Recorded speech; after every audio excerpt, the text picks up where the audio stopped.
Assalamualaikum warahmatullahi wabarakatuh. Selamat pagi, Ibu Cindy. Selamat pagi, teman-teman semua mungkin yang menyaksikan.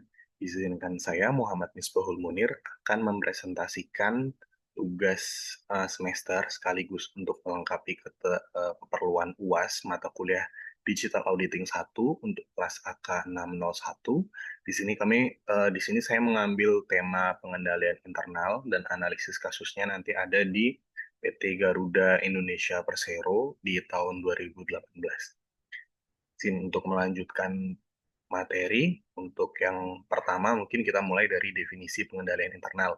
Untuk definisi pengendalian internal, saya mengambil dari COSO, Committee of Sponsoring Organization of the Tradeway Commission.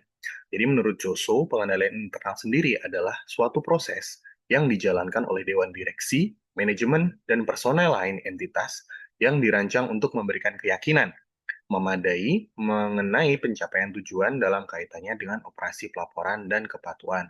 Nah, berdasarkan konsep dari CUSU ini, terdapat 4 konsep fundamental terkait pengendalian internal. Yang pertama, pengendalian internal ini merupakan suatu proses. Yang kedua, suatu proses ini dijalankan oleh manusia.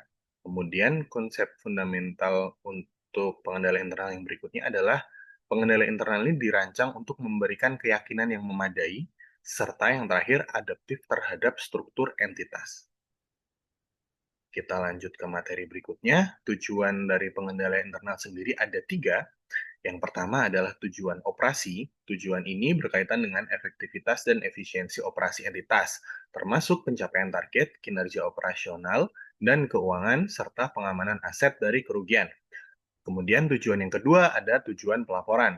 Tujuan ini berkaitan dengan pelaporan keuangan dan non-keuangan baik untuk internal maupun eksternal. Pelaporan ini harus mencakup keandalan, ketepatan waktu, transparansi, dan ketentuan lain yang ditetapkan oleh regulator. Kemudian untuk tujuan yang terakhir ada tujuan kepatuhan. Untuk tujuan kepatuhan sendiri, itu definisinya adalah berkaitan dengan kepatuhan terhadap hukum dan peraturan yang berlaku bagi entitas. Untuk materi berikutnya, kita akan mempelajari terkait komponen-komponen pengendalian internal berdasarkan kerangka COSO yang sudah kita definisikan sebelumnya. Jadi secara umum ada 5 unsur dalam kerangka COSO ini. Yang pertama ada lingkungan pengendalian. Lingkungan pengendalian sendiri bisa didefinisikan sebagai serangkaian standar, proses, dan struktur yang menjadi dasar bagi pelaksanaan pengendalian internal di seluruh organisasi, yang dimulai dari integritas dan nilai etika manajemen puncak, atau yang bisa kita kenal dengan tone at the top. Kemudian yang kedua adalah penilaian risiko, yaitu merupakan sebuah proses dinamis untuk mengidentifikasi dan menganalisis berbagai risiko dari sumber internal maupun eksternal yang dapat menghalangi pencapaian tujuan entitas. Kemudian yang ketiga adalah aktivitas pengendalian, tindakan-tindakan yang ditetapkan melalui kebijakan dan prosedur sesuai seperti otorisasi, rekonsiliasi, dan pemisahan tugas untuk memastikan arah manajemen dalam memitigasi risiko dilaksanakan dengan baik. Kemudian yang keempat adalah informasi dan komunikasi, yang merupakan proses berkelanjutan untuk memperoleh, menghasilkan, dan membagikan informasi yang relevan dan berkualitas guna mendukung seluruh personel dalam menjalankan tanggung jawab pengendalian internal di suatu entitas. Kemudian yang terakhir ada aktivitas pemantauan, yang merupakan proses evaluasi berkelanjutan atau terpisah yang digunakan untuk menilai apakah kelima komponen pengendalian internal telah ada dan berfungsi secara efektif dari waktu ke waktu. Kemudian kita lanjut ke materi berikutnya, kita membahas terkait pihak-pihak yang bertanggung jawab dalam pengendalian internal. Secara umum, ada 4 pihak yang bertanggung jawab dalam pengendalian internal, yaitu manajemen, dewan direksi, dan komite audit. Terus yang ketiga ada audit internal, auditor internal, yang keempat ada personel lainnya. Jadi di luar 3 yang telah disebutkan sebelumnya, ada juga peran dari personel lainnya. Nah, kita bahas satu-satu. Yang pertama adalah komponen pihak manajemen. Pihak manajemen bertanggung jawab untuk menciptakan sistem pengendalian internal yang efektif di dalam suatu perusahaan. Manajemen puncak harus menilai sistem pengendalian entitas dalam kaitannya dengan kerangka COSO. Kemudian yang kedua, Dewan Direksi dan Komite Audit. Dewan direksi harus memastikan bahwa manajemen telah memenuhi tanggung jawabnya dalam menciptakan dan memelihara pengendalian internal. Dewan harus mendiskusikan kondisi sistem pengendalian internal dengan manajemen senior dan melakukan pengawasan yang diperlukan. Kemudian yang ketiga adalah auditor internal. Auditor internal harus memeriksa dan mengevaluasi kecukupan pengendalian internal entitas secara periodik, serta membuat rekomendasi untuk perbaikan. Auditor juga harus meninjau rencana audit mereka dengan mempertimbangkan kerangka pengendalian internal yang berlaku. Kemudian, personel lainnya. Setiap personel dalam entitas memiliki peran dan tanggung jawab dalam menyediakan atau menggunakan informasi yang merupakan bagian dari sistem pengendalian internal. Manajer dan personel lain harus mempertimbangkan bagaimana mereka menjalankan tanggung jawab sejalan dengan kerangka pengendalian dan mendiskusikan ide-ide untuk memperkuat pengendalian internal tersebut dengan atasan mereka. Jadi secara umum itu adalah 4 pihak yang bertanggung jawab dalam pengendalian internal dalam suatu perusahaan atau entitas. Kita lanjut, dalam pengendalian internal, sebaik apapun sistemnya, pasti ada keterbatasan bawaan yang tidak bisa atau mungkin sulit untuk dihilangkan. Secara umum ada 5. Yang pertama adalah kesalahan dalam pertimbangan. Ini maksudnya adalah ketika manajer atau auditor itu mengambil keputusan tentu bisa menjadi bias atau tidak tepat, yang bisa diakibatkan karena informasi yang tidak memadai, keterbatasan waktu, atau tekanan-tekanan dan penyebab lainnya. Yang kedua adalah adanya gangguan atau breakdowns. Pengendalian dapat mengalami kegagalan fungsi karena kesalahan manusia yang sederhana, seperti kecerobohan atau kelelahan, serta adanya perubahan personel atau sistem pengendalian internal. Kemudian yang ketiga adalah kolusi. Sistem dapat ditembus jika 2 orang atau lebih bekerja sama secara rahasia untuk melakukan dan menutupi kecurangan, sehingga membuatnya tidak terdeteksi oleh sistem pengendalian internal. Yang keempat adalah pengabaian oleh manajemen atau manajemen of right. Manajemen memiliki kemampuan untuk secara sengaja mengabaikan atau melangkahi kebijakan dan prosedur pengendalian yang telah ditetapkan demi tujuan yang sifatnya tidak sah. Kemudian yang terakhir adalah pertimbangan biaya dan manfaat. Biaya untuk mengimplementasikan sebuah sistem pengendalian internal tidak boleh melebihi manfaat yang diharapkan. Sehingga terkadang pengendalian yang ideal tidak diterapkan karena pertimbangan efisiensi.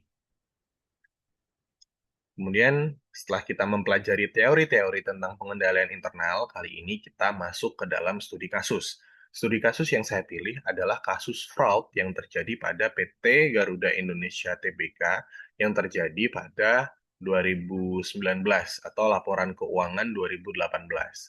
Jadi, meskipun dikenal sebagai maskapai penerbangan nasional Indonesia milik negara yang beroperasi sejak 1949 dan telah meraih berbagai penghargaan internasional seperti World Best Cabin Crew, reputasi PT Garuda Indonesia ini menghadapi tantangan serius pada tahun 2018. Pada tahun tersebut, laporan keuangan perusahaan yang diaudit menunjukkan laba bersih. Padahal di tahun-tahun sebelumnya, perusahaan Garuda ini ruginya cukup besar. Jadi ini merupakan sebuah anomali ketika di tahun-tahun sebelumnya dia ruginya bersifat sangat besar, tiba-tiba di tahun 2018 muncul nih laba. Kenapa kok bisa muncul laba? Nah, itu yang kita akan bahas di slide berikutnya. Jadi ini adalah sebuah kronologi untuk kasus yang akan kita bahas. Jadi semua ini dimulai pada tanggal 1 April 2019, di mana laporan keuangan Garuda untuk tahun 2018 dirilis dan menunjukkan laba sebesar 809.000 US dollar, sebuah anomali besar karena di tahun 2017 mereka rugi 216, dari minus 216 menjadi positif 809. Ini cukup mencurigakan, di mana kalau kita cermati bersama, sebuah perusahaan yang rugi 216.000 dolar, sangat kecil kemungkinan dia bisa tiba-tiba laba, apalagi labanya jadi 809.000 dolar. Kemudian di tanggal 24 April 2019, dalam RUPS, 2 komisaris menolak mendatangi laporan keuangan karena dinilai tidak sesuai dengan SAK. Nah, dalam RUPS PT Garuda ini ada nih yang ternyata ada yang sadar, 2 komisaris, bahwa laporan yang dibuat oleh Garuda Indonesia ini sifatnya aneh atau tidak sesuai dengan standar akuntansi keuangan. Kemudian berikutnya setelah ditelusuri, terbongkarlah penyebab dari tiba-tiba muncul laba ini adalah adanya pengakuan pendapatan di muka sebesar 239 juta dari kontrak 15 tahun dengan PT Mahata Aeroteknologi. Nah, di sini nih mulai ketahuan nih, tiba-tiba muncul penghasilan yang seharusnya tidak boleh diakui di awal karena dia sifatnya lebih ke unearned, kontraknya belum dilaksanakan. Terungkap bahwa tanpa pendapatan tersebut, Garuda seharusnya mencatatkan kerugian sebesar 244 juta. Nah, ini masih inline dengan temuan atau fakta di 2017, di mana di 2017 dia masih rugi sebesar 216 juta. Ketika dia tidak mencatat pendapatan dari Mahata Aeroteknologi atau mencatat sesuai ketentuan di SAK, maka seharusnya dia masih rugi 244 juta US dollar. Kemudian di tanggal 30 April 2019, OJK memulai investasi dengan memanggil manajemen Garuda dan pihak KAP yang mengaudit laporan keuangan mengaudit laporan keuangan Garuda. Kemudian tanggal 2 Mei 2019, OJK secara resmi meminta BEI untuk melakukan verifikasi atas ketidaksesuaian dalam laporan keuangan PT Garuda Indonesia. Di 21 Mei, manajemen Garuda dipanggil oleh Komisi 6 DPR RI untuk memberikan klarifikasi mendalam terkait polemik yang terjadi, karena pada waktu itu udah cukup ramai nih PT Garuda dengan skandalnya. Nah, kemudian 14 Juni 2019, Kemenkyu menyatakan hasil pemeriksaan terhadap KAP bahwa prosedur audit yang diberlakukan oleh KAP tersebut dalam mengaudit laporan keuangan Garuda tahun 2018 tidak sesuai standar yang berlaku. OJK kemudian mengumumkan putusan final di tanggal 28 Juni 2019 bahwa Garuda Indonesia terbukti melanggar peraturan dan diwajibkan menyajikan ulang laporan keuangan serta diberikan sanksi. Kemudian kita lanjutkan ke analisis kelemahan pengendalian internal. Berdasarkan 5 kerangka COSO tadi, kita bisa mengidentifikasi bahwa PT Garuda ini gagal dalam memenuhi seluruh komponen pengendalian internal. Yang pertama, di sisi lingkungan pengendalian, manajemen secara sadar memanipulasi laporan untuk menunjukkan kinerja positif. Atau bisa kita bilang manajemen ini berintegritas rendah. Kemudian adanya tekanan dari pemegang saham untuk mencetak laba, di mana kita tahu sejak tahun 2017 dan tahun sebelumnya, PT Garuda ini selalu rugi. Jadi ada tekanan dari pemegang saham untuk agar Garuda ini bisa mencetak laba. Gitu. Itu yang menyebabkan adanya manipulasi dari manajemen tadi. Untuk yang kedua, dari unsur penilaian resiko, manajemen gagal menilai resiko kredit macet dari kontrak jangka panjang dengan PT Mahata. Kemudian auditor untuk KAP melanggar standar audit 315 terkait identifikasi dan penilaian risiko salah saji material. Kemudian yang ketiga, aktivitas pengendalian. Prosedur pengakuan pendapatan diabaikan dan dilangkahi atau override oleh manajemen, melanggar prinsip akuntansi di mana seharusnya dicatat sebagai unearned atau belum diakui sebagai penghasilan, di situ sudah diakui seluruhnya menjadi penghasilan. Kemudian pelanggaran terhadap standar audit 500 atau bukti audit menunjukkan bahwa aktivitas pengendalian dalam proses audit seperti pengumpulan bukti yang cukup dan kompeten juga gagal dilaksanakan. Kemudian unsur berikutnya ada informasi dan komunikasi. Laporan keuangan yang dipublikasikan tidak andal, tidak akurat, dan menyesatkan. Komunikasi internal tidak efektif, terbukti dari penolakan komisaris. Kemudian yang terakhir, aktivitas pemantauan. Fungsi audit internal gagal mendeteksi manipulasi sejak dini. Meskipun komite audit, dalam hal ini komisaris, berfungsi, pendapat mereka diabaikan. Kemudian yang terakhir, KAP yang mengaudit tidak menerapkan sistem pengendalian mutu yang optimal. Dari kejadian tadi, bisa kita lihat juga ada dampak dan sanksi yang dikenakan kepada tidak hanya PT Garuda Indonesia, tapi juga untuk auditor dan manajemen. Yang pertama, sanksi untuk PT Garuda diwajibkan menyajikan laporan keuangan untuk tahun 2018 atau restatement, serta dikenai denda sebesar 100 juta oleh OJK dan 250 juta dari BEI. Kemudian untuk auditor, izin akuntan publiknya dibekukan selama 12 bulan dan didenda 100 juta rupiah. KAP diwajibkan memperbaiki sistem pengendalian mutu.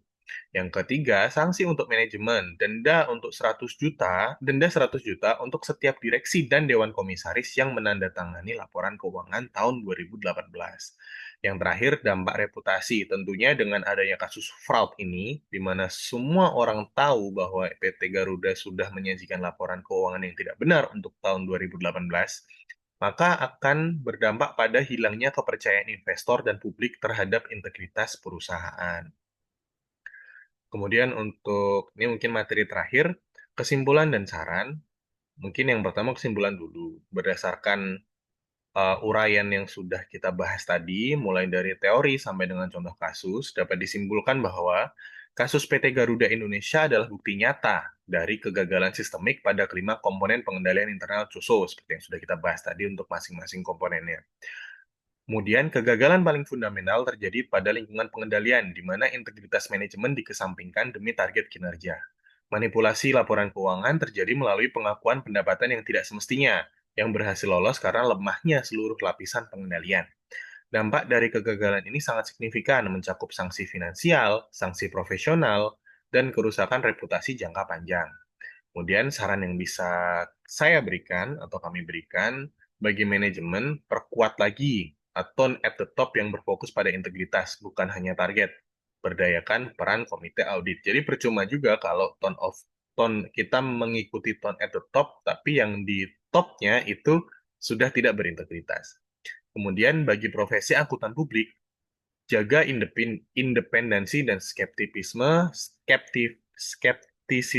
dari auditor. Tingkatkan kompetensi dalam mendeteksi fraud melalui audit forensik. Kemudian bagi regulator, lanjutkan penegakan aturan yang tegas dan lakukan pengawasan proaktif terhadap anomali kinerja keuangan, terutama mungkin kalau Kementerian BUMN, anomali keuangan di perusahaan-perusahaan BUMN, untuk OJK mungkin perusahaan-perusahaan yang bergerak di pasar modal, dan sebagainya. Mungkin seperti itu. Itu untuk presentasi atau pemaparan materi yang bisa saya sampaikan. Terima kasih atas perhatian Bu Cindy dan rekan-rekan semua. Oh ya, ini untuk daftar-daftar materi yang saya gunakan untuk menyusun materi presentasi tadi. Mungkin nanti juga akan saya cantumkan di PowerPoint yang akan diupload di Adlink seperti itu. Sekali lagi terima kasih atas perhatian Ibu Cindy dan teman-teman semua. Mohon maaf atas segala kekurangan dalam penyampaian materi. Wassalamualaikum warahmatullahi wabarakatuh.